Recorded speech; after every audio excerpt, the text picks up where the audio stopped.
continue to combat pack. Alright, so here's the first dealio we got. Alright, so right now in the pre-show we're going to be talking about the new uniques. We're going to work our way down the good old Reddit thread. If you guys want to follow along with us, if you Ziggy, if you can link the thread for Mathel and Pox, follow along so that obviously they can't see it. I have no idea how to say this. Is it Agnerod North Imperial Staff? I'm pretty sure it is Agnerod, yeah. Alright, so this is pretty much the same exact staff as Agnerod East, except instead of shock duration, it gives you 15% shock chance. So better for non-crit builds, essentially. Yeah. Yep. I thought, yeah, it looks like it could work into a non-crit build pretty well. It's something I might want to try. It's a decent staff, like honestly, like the same as the other one. Decent. I think this one is more attractive than the other one to me because of the non-crit potential there. But 15% chance of shock's pretty good. Especially with all the other stuff in the tree now, you can get really high shock chance. The interesting thing about this, though, is that we have two staffs that are almost identical. We've got East and North, or whatever it is now, so I'm guessing South and West are coming soon. Are they going to be lightning staves as well? What do you guys think they could be different? There's this tin foil thread, which could be kind of correct. This might be the first time I say it, where you sell off 4 and you get the Dragon Ball Z fusion staff. I don't think there's any way that there's 2 more lightning staffs. That just would be ridiculous, just finding staff upon staff that does lightning stuff. They could be 2 of another element or something. That would be funny though. That would be like 2 lightning and 2 fire or something. I don't know. But if the final unique, the 5th unique, is thematic, like a fusion of those 2 elements, then maybe. It could be, yeah, I could see it like that. But as Mathel said, I don't think they would put 4 uniques designed around 1 element. Yeah. What if they are putting out 4 and they're listening to this and they're just like laughing at us? Oh yes, there will be 2 more. Well, there is that one passive on the tree now that has like the lightning and the cold damage at the same time. Stormweaver. It's really, really good. That's a good call on that too. No, didn't they actually... Hold on. Cold. Didn't they actually say something about adding something to the tree that was based on a supporter unique?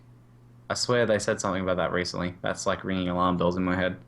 So that could be the notable that was added to the tree based on a supporter unique. Facebreaker now has damage while holding a shield, and Facebreaker is also a supporter unique. It could...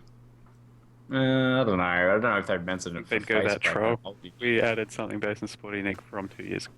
Yeah. They didn't state. They didn't specify.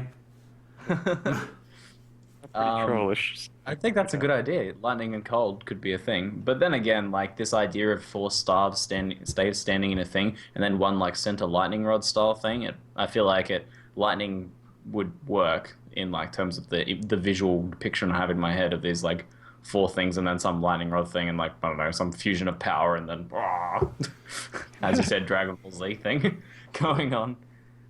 But I think it's definitely a good old Act 2 Diablo 2 with the staff being placed. The good old days. No, I wasn't talking about Mind Over Matter. This was more recently. But Mind Over Matter was also a supporter keystone. But yeah, I'm very, very intrigued to see what comes out of this. What we get out of the recipe. I'm gonna go with 4 lightning staves. We'll see. Really? But lightning Making the call of 4 lightning staves. Yeah, that's a bold move, man. I'm gonna go. I'll make that call. Maybe we're just thinking too much into this. Maybe they're just like, well, the one favors crit, one favors non-crit. There you go. Here you go. I'd be happy. Like, guys, just calm down. We just put another unique in the game. Yeah, exactly. we're not gonna do South and West. It's just even though it says 1 for each corner of the Vink to Swear. Although someone said it could be like a pentagon or something, or an octagon. There could be 8 lightning staves. Please. Now you're wearing a tinfoil hat. Square. North, east, south, Yeah. And they're all slightly different. Let's see, the next one we have here is... I have to redo the window capture every time. No. Who is this muscle guy and why are there muscles? Let me get this situated. Sorry about this. Okay, next one's up. It is the chain belt, the Baited Breath. So the first thing I want to state about this, let's read the stats. It's a chain belt. It's level 22. It obviously could be favorable. They like most of these uniques around this level. They want you to get into low level dueling. It's pretty obvious. 10% increased damage across the board is global to pretty much any spec. 23 in, 27 ES, whatever. Kind of like throwaway. And then the last one I actually got excited about when I saw 50% faster start of energy shield recharge. And the first thing I thought when I saw this is there's a quiver called Soul Strike that gives you 150, and they actually have 135 total on the tree. And with Soul Strike, you get about 1.6 seconds of not taking damage or ES to regen. But with this 50% extra here, you could probably knock it down to about 1.2, 1.1 damage of, not taking any damage to have your ES recharge. And I got a little excited for that. Yeah, I would agree with that though, because your belts, what do you like? If you're CI, you have Oxium chain belt that's pretty good, but it's not for every spec. And then typically you just roll a belt with, you have like your Doriani's Rustic belts. Satch. Yeah, rustic, or you try to roll I think you can roll like 50 ES on a belt. I think maybe 40. You were 40, 45, something like that. So you get like 40 and then a 20 base, and then if you're hybrid, you roll life resists. But this 50% faster start. That's like, what's the node? Right? What's it called? Surge. Right. Yeah, that's 3 points for how much? For 7, there's 40%, 15, 15, so it's 70 total. So it's more than the notable offers. Right. And it's one more point to get to it as Yeah. well. Oh yeah, unless for the most part, yeah, because it's like right in between. Mm. I think if This is nothing one- else, it's a really nice belt to help level CI, because you don't typically really level, or just as an ES belt to level. That's Because, true as well. Whenever I level a character, it's always life, and it's always just trying to plow through the game without dying too hard, and you never do that with ES. It's just not comfortable. But this might help a lot. Yeah, I would if I found that while I was leveling hybrid or CI, I would definitely chuck that on. This is one of the few. See, a lot in this patch, a lot of the uniques are low-level dueling uniques and are not intended for endgame use and don't have endgame use. So like, this is one of the few I'll say might actually have some endgame application, as Zeno was saying. So it's not a bad ES belt. It's not insane. A good rare might be better, but still pretty good. Like the start of energy recharged by something some people might value. So I think we'll see a bit of use. But I think the intended design is still obviously mainly low level dueling. Yeah. That's the first thing I saw when I saw any of these 20 to 28 items. And to be honest, I was a little excited when I saw 26 uniques, but then 6 got chopped off because 3 in each league. And then I'd say about 10 to 15 of these are like low level dueling, which is important. This is a PvP patch. But that makes sense. I was really hyped to see that big number, and most of these are low level. But hopefully not all of them are vendor trash. There are quite a bit of them that you're like, okay, I would use this for leveling up. I think all of the low level dueling ones are decent leveling items and should have interesting applications in low level dueling. I don't know how the dueling community feels about them, because overall a lot of them are like archetype counters, and I don't know how the low level dueling community feels about that. Whether the idea of having a bunch of archetype counter items in your inventory is a fun thing for dueling or not, or whether it is a good thing and it's GGG helping the balance and helping the meta be more fluid. But a lot of them are like, this item counters crit builds, this item counters people using temp chains, this item counters freeze. So you either wear them, or if you're not wearing the right one, you just switch it out to counter the person you're fighting against. So I don't know if that's fun. I would need to know, to talk to someone like Green Dude or something and see how they feel about it. The one thing I would have to say, though, is alongside with what you're saying, I would say that the one to nerf temp chains was needed, because temp chains in PvP is really, really annoying. It's just boring.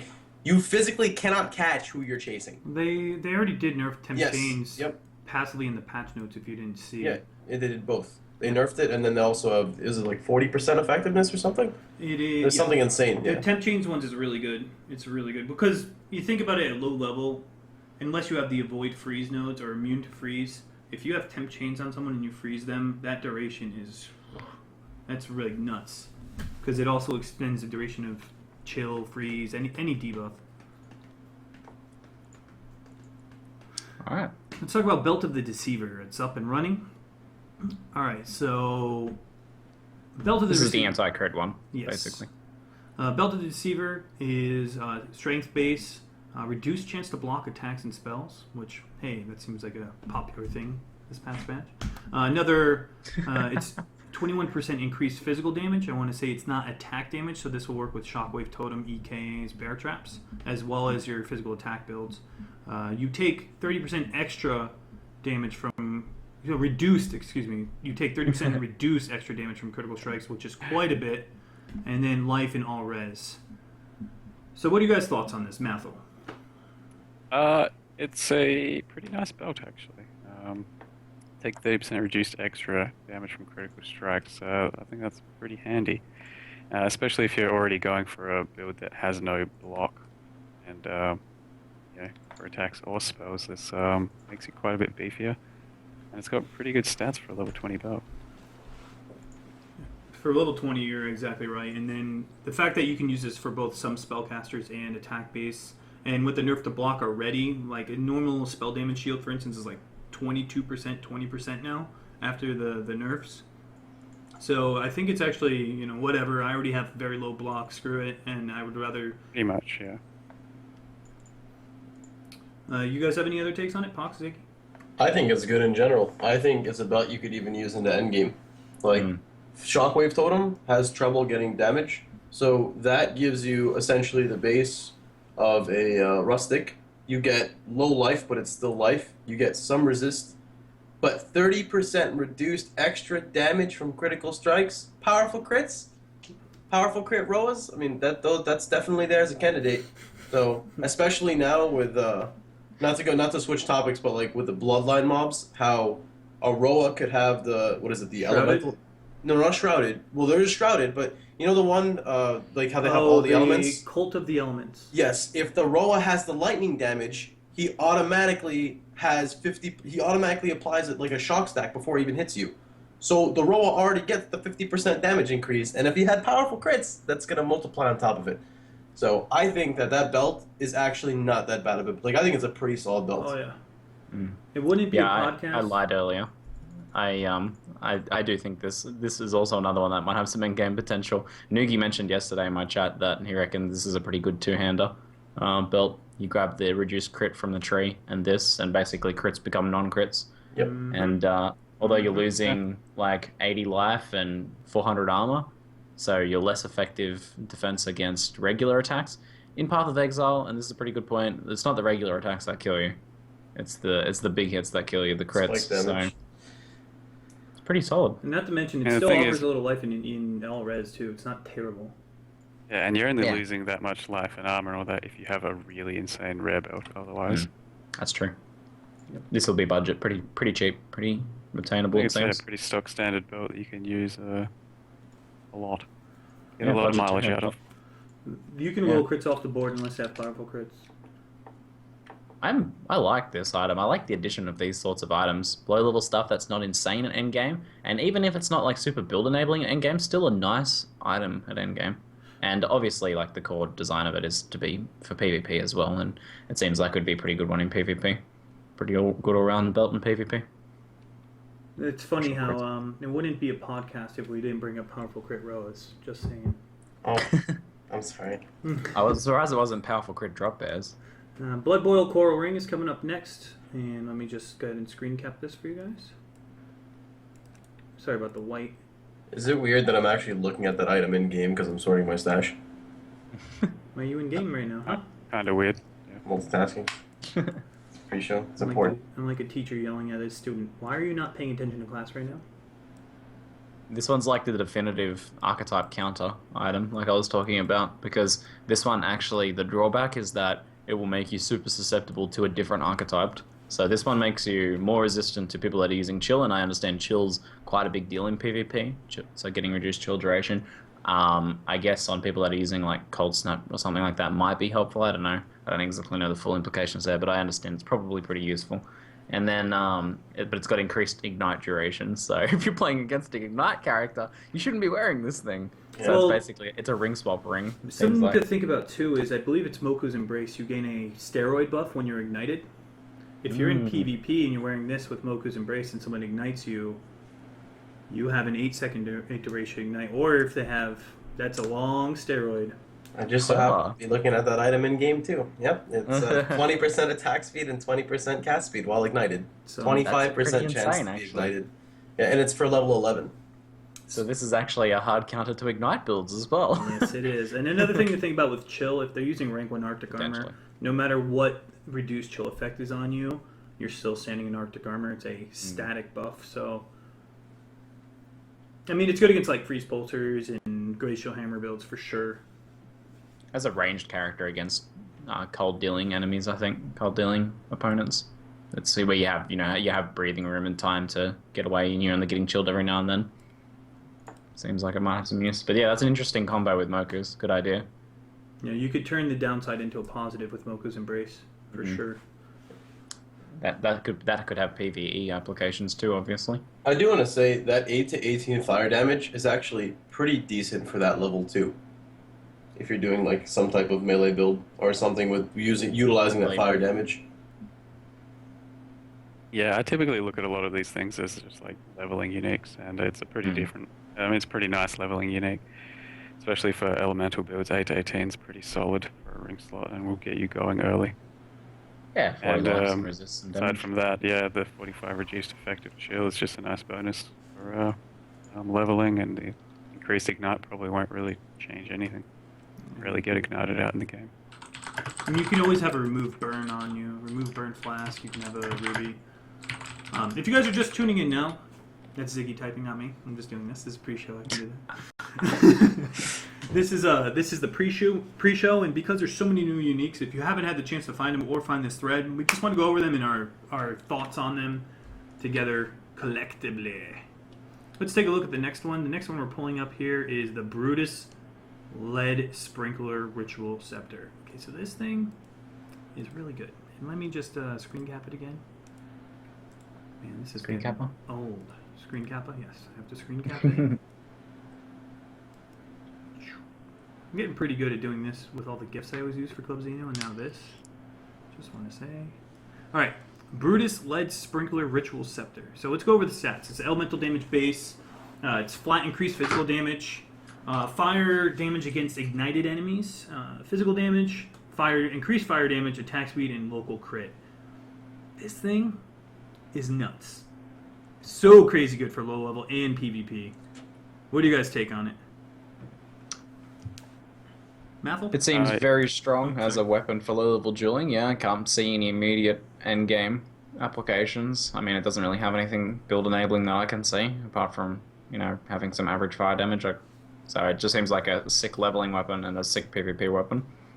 Yeah, I think it's definitely something that can get you into the mace side of the tree pretty early on, and hold its own for probably a good 30, 40 levels, maybe even before. If you're going for a Doriani Catalyst build, just wait until use this thing right up until there. I think you could easily justify that. That's how I feel too. Something to add is that it gives you increased 35% local crit, which is the same as a top tier roll, and Scepters already have a high base crit. So this is nearly 9% effective crit on a Scepter.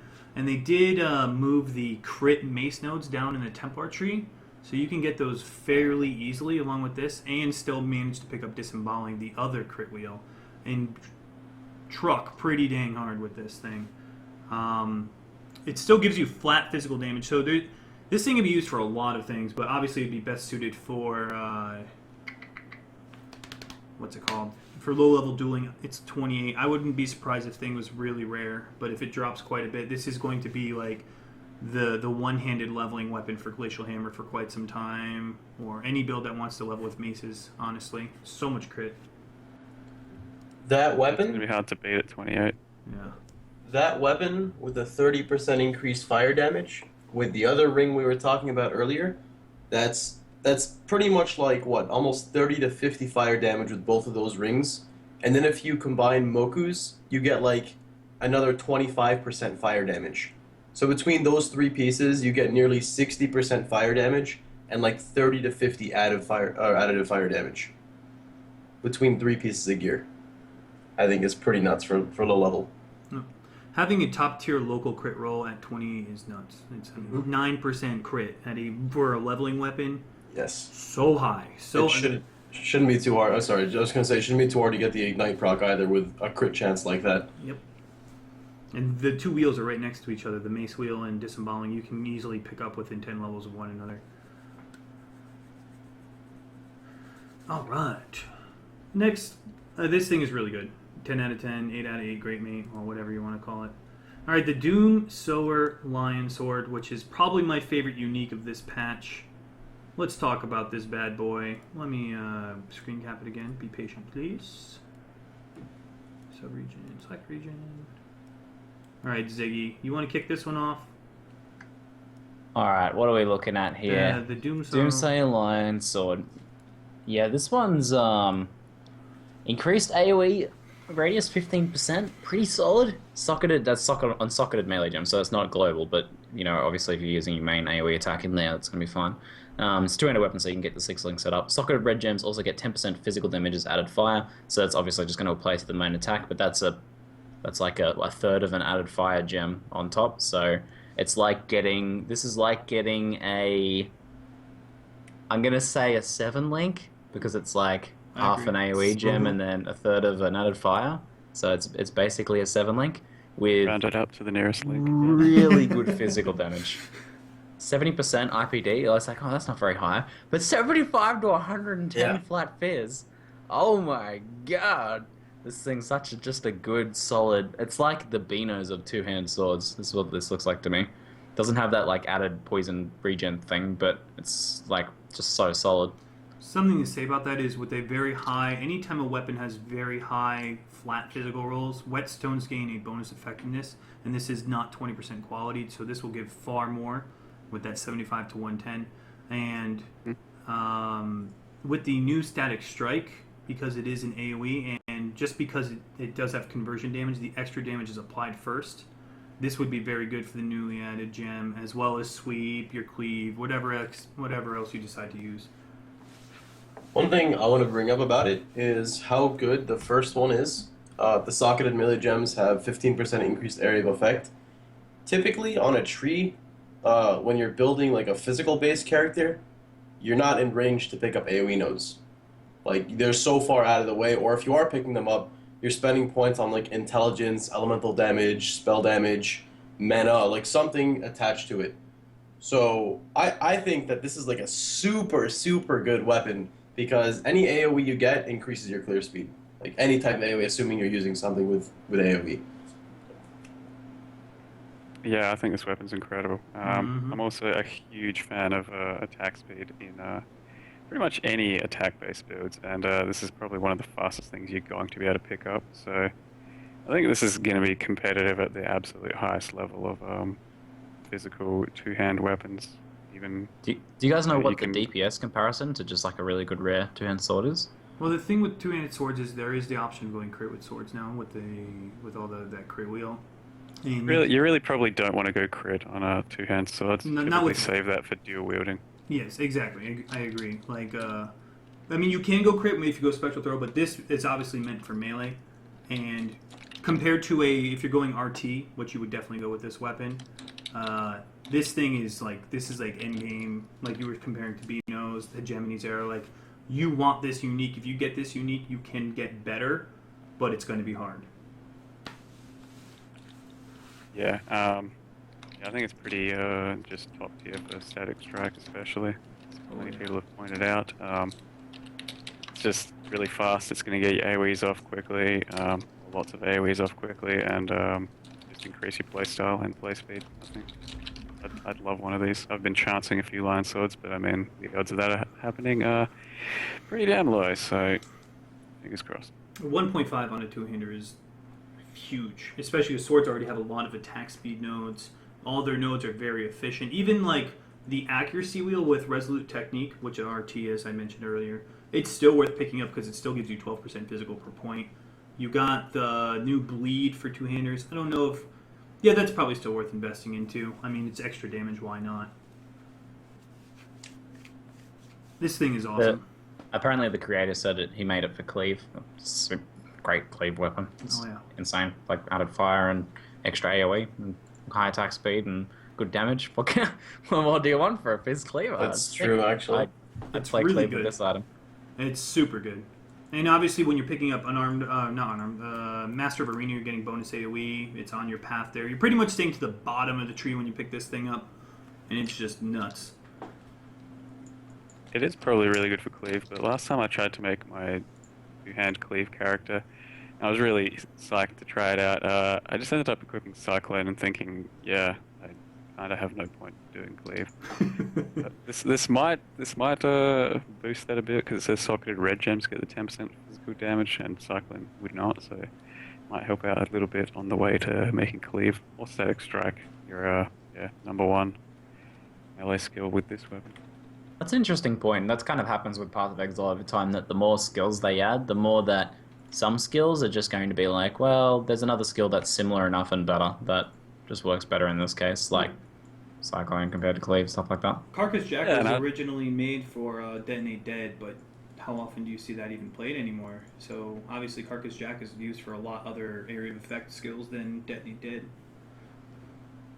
Yeah, and I think one thing to note there is people shouldn't really get too sad about one skill not being that usable compared to others anymore, because they just keep adding more and more skills. You can't have everything on the exact same level, and some get their playability, and then they end up inevitably getting pushed to the side for more interesting and new skills. So I think just take it as it is and try out everything you can and play whatever's. It doesn't matter in the end. If you want to play Cleave still, you can still play Cleave, even if another skill's objectively better, or not objectively better. Just you can still play Cleave. The creator made it for Cleave. Even if Cyclone might work better with this, he can still use it with Cleave and it'll work well. All right, going on to the next one. I mean, obviously that is one of the best uniques that is released this patch. There was a lot of, I hate to say it, underwhelming uniques. I don't know about best. You mean like most powerful when you say best? Like end game. Excuse me. Thank you for correcting that. Like end game, you want this. You know that GG unique they try to release once in a while? Yeah, one of those. Alright, so here's the next one. This is the Great Old Ones Ward Corrugated Buckler. So obviously with the nerf to block, this is okay. You get a 10% chance to block spells, get some attack speed, life, and adds physical damage on a shield. This all screams... Capital Breaker. Face Breaker. Yeah, that's the only thing I can really see it being used for. And attack speed on a shield. 9 to 17 fizz is nuts. That's almost a Meginord's, okay?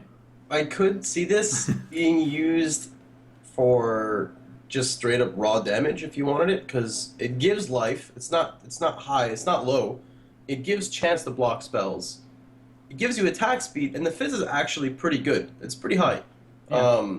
But it doesn't give any resists, and the block, I guess. Now that would be like a normal block chance on shields now, right? Or is that considered high? Evasion shields usually have the highest. This was 30 or 32% before.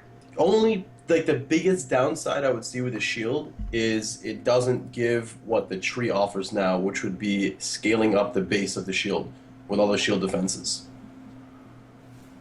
Right? Because you can get like 400 to 500% shield defense now, and it doesn't have anything for the evasion rating. It's just 164. Whereas you can roll like 1.8k armor shields. I'm pretty sure you can roll like 2k evasion shields and stuff. Yeah, you're missing out on a lot, making a lot of passives pretty much useless by using this. But it is like you're saying, it's a lot of damage for a fast attacking one-hand build. Not just Facebreaker, but obviously insane for Facebreaker as well. The problem with Facebreaker is you generally speaking want to use a Bringer of Rain, a Meginord's, and you're already really hurt on resist because your gloves. So you have like it's just stack uniques on top of uniques, so you're going to take advantage of those Templar elemental resist while holding a shield nodes, as well as the 15% in Marauder. There's a bunch of all res nodes they added into the tree, generally speaking near each other. There's that life all res wheel, there's the shield wheel in between Marauder and Templar that gives all res while holding a shield, and then there's that 15 all res. So if you wear this, you're going to have a tough time getting resistances because you're already wearing enough uniques without resistance on it, but you could still make it work for sure. Do we know what it looks like yet? Because it could be a cool skin transfer. Nothing else. Because I still kind of struggle for picking a really cool looking shield to transfer onto any of my shields. And I usually kind of just end up settling for something rather than thinking, yes, that's what I want. Aegis, Sapphire's Prism, those are like cool looking. And then there is Series Mirror, I guess. I don't know. I love Sower. This could be a cool looking melee themed shield, though. You're right, Mathel. I'm excited for There that. we go. Hype. MTX hype.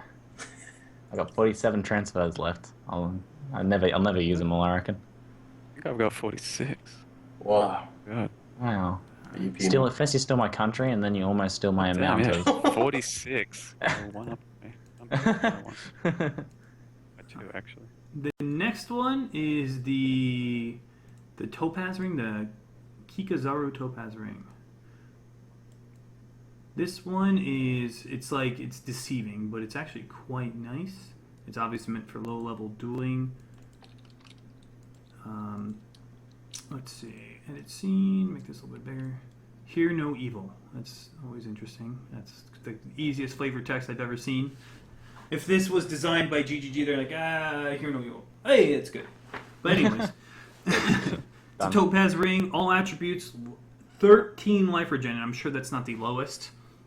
30% mana regeneration and 20% effect curses on you. That is really, really good. 20% effect of curses on you. Obviously, you want your warding, but if your warding flasks are down, this is really good. As well as that is a lot of flat, static life regen at level 20. Yeah, it seems like a lot for low-level dueling. So I imagine 13 is quite a bit. I mean, in GG gear, you would probably be around, 800 life at best? 800 to 1,000 if you're lucky, depending on the class. You still need to do damage. I mean, that is a lot of life regen. And then all attributes obviously helps you better to equip things. It could save you some passive points. What's your take on this, Mathel? Yeah, I think you pretty much covered it. The stats are really nice to help you, especially that level, to boost you into the range to get certain things and maybe avoid certain other points to have to waste just for passives, just for stats. And 13 life, that's really nice. 20% reduced effective curses. I don't see too much application on my behalf for that. Even for PvP, I think I'd rather just go with wardings. But if you could, there are certain other things you could stack it with, so then maybe it would end up being pretty useful to just not care about curses. I don't know, kind of like it. And the mana regen's just a little boost if you're going for that type of thing. You could run a slightly lower level clarity than maybe you normally would. The 13 life regen's like 1 to 1.5 percent life regen, which I imagine is pretty good for the level dueling, so that's pretty insane. Obviously, this is like 99% PvP, but don't some builds, correct me if I'm wrong, in PvE, curse themselves to achieve certain effects? Oh my goodness. Some do, This could mitigate the negative aspect of cursing yourself by a good margin. I tell you. So basically, this might be a gooder item. You might like this, I don't know. Australians and Kiwis with their subtle trolling, I swear to God. I've picked it up over the course of my time dealing with you guys. No, there was a legitimate build before. I'm pretty sure there still are legitimate builds that curse themselves. Not just not saying Gouda's builds aren't legitimate, but I mean there's legitimate, maybe 1 hour gorge clearing builds with curse effectiveness on them. But one thing I want to state is the life regen actually is 13 to 17 according to the wiki. So using 2 of these for 14, it was 34 life regen per second. I could see this definitely being in the dueling aspect because of the reduced effective curses, as you said, because, you only have so many flasks. You can only remove so many curses, especially in the dueling thing. Outside of duels, aside from the cursing yourself, I don't really think it's very good at all. The only thing that it really has going for it is maybe the all stats, the base resist, and the mana regen. Because typically if you're cursed, you want to remove it in a map. There's not too many curses you actually want to have on you. Any of the 4, so we'll say flammability, conductivity,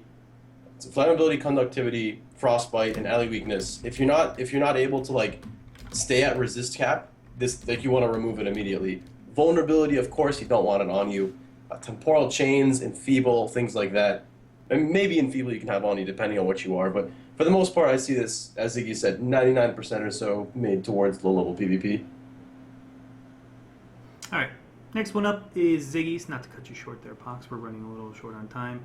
So this is Malachai's Artifice Unsettering. You want to talk about this one, Ziggy? This is all you. Sure. This item I originally designed quite a few months back, and obviously I can't afford a Diamond Supporter pack, but I had just designed a theory for an item, which I wanted something that rewarded the idea of player knowledge, and I was really in love with the idea that in in Path of Exile you will swap resistance rings. Like let's say you're going to fight Mavail, you put on 2 cold res rings, and the Mavail fight becomes a joke. Essentially, you're rewarded for good player knowledge with very easy progression. So I wanted to make something that really like promoted that idea and solidified that idea, so that the idea would be someone would find this and then kind of like think about how they can use it, and then sort of unlock that player knowledge, and then think about other aspects in the game where they can do the same thing. So it started off with just the resistance thing. You socket a gem and you get a huge amount of resistances. With perfect rolls, it's capped resistance from one item, basically in normal difficulty. So otherwise, the economy of resistance is not super high. That's actually a balancing point for endgame. It's like 25% positive resistance with perfect rolls, so not a lot. But you get this elemental equilibrium. Now this is a localized elemental equilibrium. So what that means is the gem you have put in this is the only gem that applies elemental equilibrium. The drawback of EE on the passive tree is that it's global. So if you're using like an arc build and you throw down a cold snap with EE, your arc will just reset it instantly.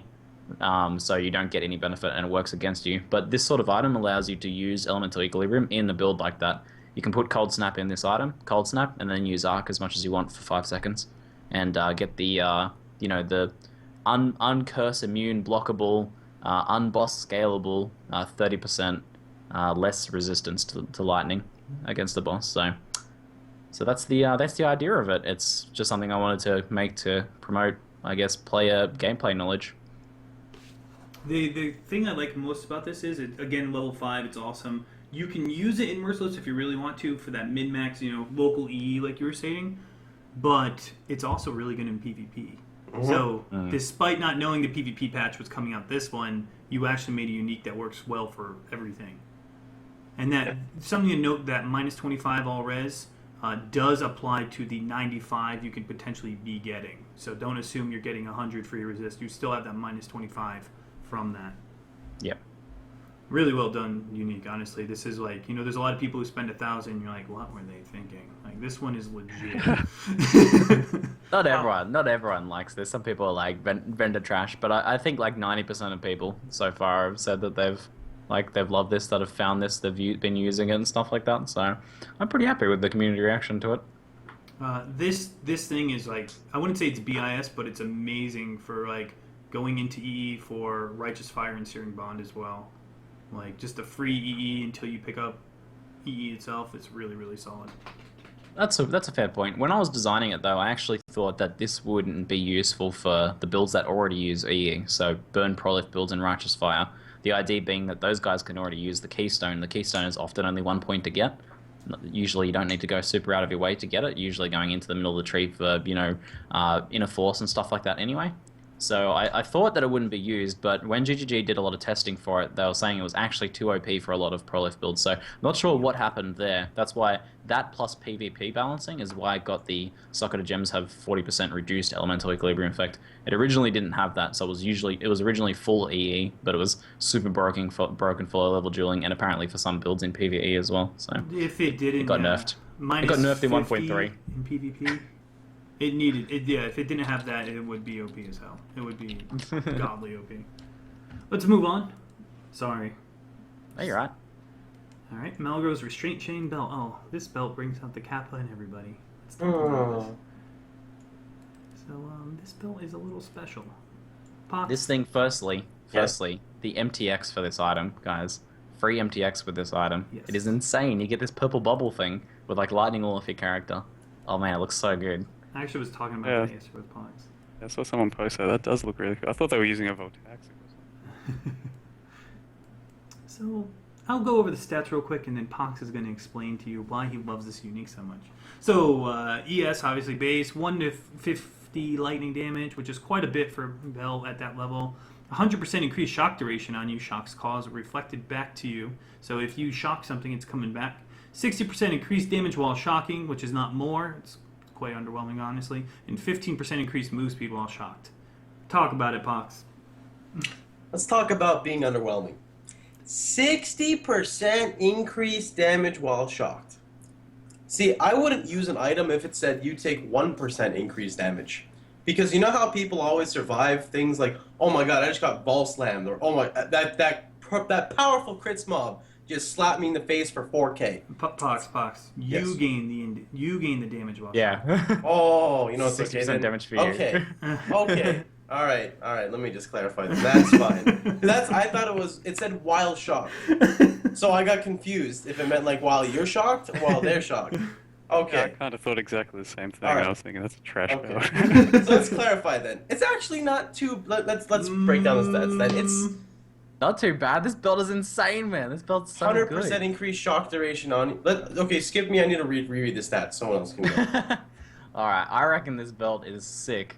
So, you basically shock yourself. You have to live with 50% more damage taken. Softcore belt, mostly. I can't imagine too much use in hardcore.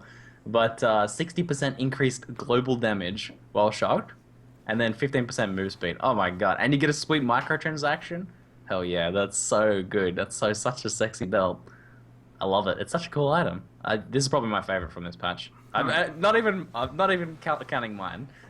Not counting mine. This is probably my favorite. I cannot stand this item other than the MTX, and here's why. We just nerfed or buffed Oro Sacrifice so we don't take nearly as much damage. And that's just 20% increased damage, not 50% more damage. And it's exclusive to physical and fire. High-Owns also just got to change. So if we've learned anything from this patch, that those items they were only used by these standard tinfoil hat builds, really. But there's no way I'm running around with 1.5 times more damage for just a 60% damage boost. Like, there's just no way. If it said shocks deal, I still wouldn't use it. If they said shocks deal 45% less damage to you, I still wouldn't use it. Because I'm not taking 5% more damage. No, actually, I would use it. I would use that. Yeah, I find a pretty hard application for this belt to actually consistently wear it. Just being shocked almost all the time. Because that's the only way you're actually gaining benefit out of it is if you're shocked.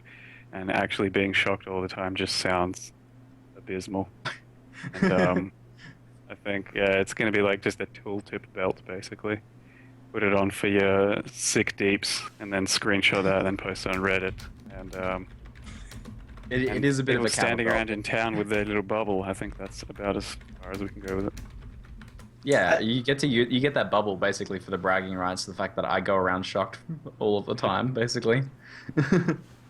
I think it's actually worse than I thought it was now, because now it promotes you to be shocked. Promoting yourself to take increased damage still falls under the category of you're taking increased damage. Now, this is just me. I'm just salty when it comes to taking increased damage. So I guess as Mathel said, I would use it as the theoretical test belt. This is how high I could get my damage. But at the same time, I think the most valued stat there is 15% increased movement speed while shocked. But wait a second. Can you roll movement speed on belts now with Tora? Is it Tora? Yeah. It's like a couple It's percent. 1 to 5. I 1 to think. 5. Yeah. Still, I'm just gonna have to skip this belt. I can't do it. But it's also the theoretical max movement speed belt. Too. That's true. God damn it. That's Another true, Gouda buff. Yeah, Sure, here we play around with it now. Gouda saw this and his eyes lit up. Something I It's- will say about this belt, if you are already using high-owns, screw it. Screw it at this point. Just go 9 frenzy charges with high-owns, flicker, Get put in on the this business belt. while you're at it. Get in the business. No, business wouldn't work very well for it. Well, but physical to lightning, so maybe it will.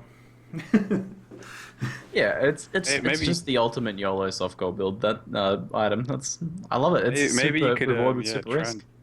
and build to see how much damage you could possibly take to your actual character, how much increased damage you could take, just to see how low of content would solo you, regardless of how much health you have or anything. I don't know. Just It would be fine if throw you it made out a there. max I'm sure block there'd be an character. increased damage Oh, build. wait a minute. Yeah. I'm scrapping this. It makes a cool MTX. Done. Can you get it by skin transferring? That's the important point, isn't it? Can you skin transfer the belt and get the bubble? If you can, that's OP. Yeah, That is okay. I believe you can. Where is the one? We're running out of time, so I want to start pulling up some of the ones that are definitely like, what? When I read it, I was like, what? This is one of them. Yeah. For low level, this thing is so good. Like, I want it right now. I would use this end game. Which one? I'm pulling it up. It's Valako's Sign Topaz Ring, the very last one on the thread. Okay. Here we go. I don't think I've seen that yet. This thing is so good. Yeah, this thing's very good. So good. And it's obviously level 38, so they saw this and like, we can't have this in PvP. I would totally sacrifice this any ring for this. All right, so you deal 15% increased damage against shock enemies, which works with Celestial Punishment and the more multiplier you're getting from shock already. That's ridiculous. Increased lightning damage, 20%. That's more than you can usually get on a ring, I believe. I don't remember the max, but I know this is more than it. You get mana, 1% damage leached as life against shocked enemies, and it doesn't matter what damage source it is. So if you're running Val Pack already in a lightning build, and you're getting another 5% chance of shock. This thing, I would use endgame 100%.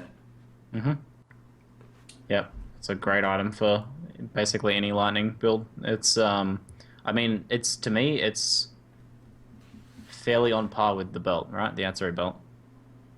Like that 1% life leech for lightning, basically for lightning builds, or if any build that can shock enemies, which isn't that hard to do. That's such a build enabler for a lot of things. So Yeah, this very, actually very makes me want to roll my on-crit Arca just a bit more. I'm definitely going to do that at some point this league, and seeing that stuff and probably this ring. I think you could scale your non-crit arc damage to be pretty just insane at this point. You can already have get like 500% or something lightning damage from the tree. Pair it with all kinds of crazy uniques and items, and I think it's going to be Another thing to mention is this ring paired with that staff is 20% chance to shock alone from uniques. They added another 10% in the Templar tree. You can get, I don't even know if you need to even touch static blows at this point, maybe just for the duration, but you could easily achieve 100% chance of shock with a quality arc. 100%. There's absolutely no need for that. There is no need, but I'm saying it is 100% possible now. Like talk about overkill. I think mostly it allows you to just not have to worry about static blows, like this and the stuff in Templar. The two things in Templar and this, that's like 15% enough for arc. I think 15% is enough for arc. Shock Dura is what I would use static blows more for than the chance itself, because the other four next to Heart of Lightning or whatever are better than static blows in my opinion. But yeah. I like it because it counters anyone PvPing with the other belt. Yep. In high level dueling? Any level duel. I just don't like the other belt. So, you get extra damage against people who want to shock himself. Oh, right. The guy's shock stacked and is like, haha, now I have extra damage. My honest opinion is, I believe it's Bloodline's only ring they were saying, but if you, like, I'm going to go ahead and say it that this thing, I don't know how much it's selling it for, but this thing is going to go up in value fast when people realize how much this actually does for your character. There isn't one bad stat on there. There is no drawback to this ring, and you can equip it immediately. I mean, it's only opportunity cost is the only drawback. Can I give everyone advice on how to get this ring aside from chancing it? Yeah. Chance every jeweler's box you run into for the chance at getting the extra uniques. That's good advice, but I've been chancing every jeweler's box since they've put out new unique. I've never I got still one. haven't had a single unique box. The only reason why I say this is after I ripped, I was releveling a character, and there was a jeweler's box sitting in front of me, and I was going to alk it, and my friend's like, hold on, let me go get a chance orb. And he chanced it, and it turned into a unique one. And I was like, well, that just happened. RNG is RNG, my friends. Those boxes are far more worthwhile after this patch, because there's a whole bunch of new jewelry. Before that, I don't think I would have been too excited at the prospect of the unique jeweler box. But now there's a lot of rings and a few amulets and stuff. I think I'm on break for opening boxes for a bit. Oh my goodness. So, last one I really want to talk about before we go down for about 5 minutes. There's plenty more uniques. If you guys haven't seen the thread, we can link it for you in chat again. But there's more than what we've been talking about. We kind of went from top down, but then we just got too deep in discussion. So this is the big boy I want to mention. It's the Scold's Bridal Mind Cage. Scold's Bridal Mind Cage. I don't know the rarity of this, but I know this thing is pretty good. Pretty good. So The first downsides, let's talk about the two downsides and then we'll talk about the upside. It's 15% reduced cast speed, which is really easy. It's not less a cast speed, so that's actually a very easy downside to counter. Reduced cast speed really isn't that much, especially when you have something like this, you can afford to get cast speed elsewhere. The next thing I want to talk about is your skills deal 400% of the mana cost as physical damage. Incinerate already has a very low mana cost, and you're running Arctic Armor to roll Reflect off the table. Chances are you'll roll this physical damage off the table too with Arctic Armor. So that is an extremely easy thing to bypass. Do not be scared by that. For the cost of 95% increased spell damage. Is the spell damage enough to offset the reduced cast speed on Incinerate, do you think? Oh, yeah. I'll ask you this. Would you rather have a wand with 95% spell damage or 15% cast speed? Is this 15% reduced cast speed, It's reduced. It's not less. Oh, right. You're right. Yeah, okay, definitely. Yeah, exactly. Good point. There's no way. That's like 4 passives versus like 10. Yeah. So that's pretty insane then. Yeah, it's an obvious choice for Incinerate because it's so easy to mitigate that damage that's coming back to you.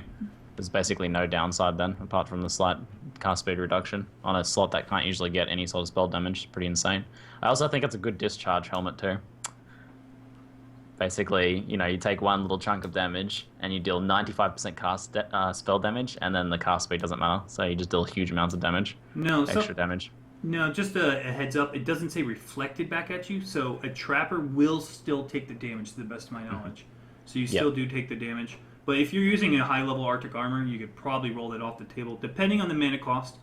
There's also Elrond jewelry are even more sought out because of this. Or reduction in Templar and Marauder as well. Cost reduction, you get like 45% reduction pretty easy. No, you can definitely get past the cast speed as a trapper or miner, but in terms of the dealing damage to yourself, you're still going to take it. I really like this helmet because I think it leans towards people not having to go crit, because they're giving people options of scaling their damage without having to go crit, and I really like that. Heaps of non-crit options this patch. Mm-hmm. It's super good for Incinerate. Like, super good. RF Incinerate's already popular. Don't worry about that more spell damage multiplier, because here's 95% increase on top of that. Yeah, it's pretty nuts. Pretty nuts. No resist, no life, you could totally... I wait to see the cost of the thing. I'm guessing 10 exalts at the least. Oh, yeah. I think it'll be pretty pricey. So, and with that said, we got about 5 minutes to go down before we come back live. This helmet is insane. It's like stupid insane.